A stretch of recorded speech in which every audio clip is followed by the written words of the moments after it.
आजची सकाळ वेगळीच शांत झाली. आजी सकाळी सकाळी त्यांच्या दिनचर्येत गुंग होत्या.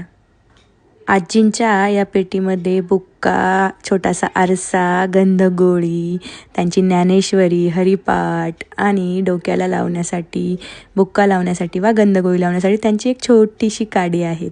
बघा किती छान त्याने ते मिक्स करून सर्वप्रथम गळ्यातील माळेला ते लावलं आणि नंतर तो गंधगोळी डोक्याला लावली व नंतर त्यावरून त्यांनी त्यांचा छान बुक्का त्यावर लावला.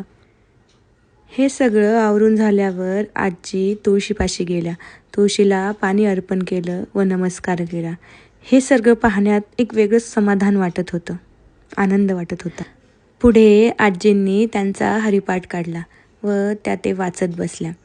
आजींना ऐकू येत नाही, पण त्यांचा विठ्ठल त्यांचं सगळं प्रेमाने, आनंदाने ऐकून घेत असावा असंच मला वाटलं. आपण फक्त क्षण टिपत असतो, पण आपल्याला या क्षणांमधून आयुष्य खूप काही शिकवत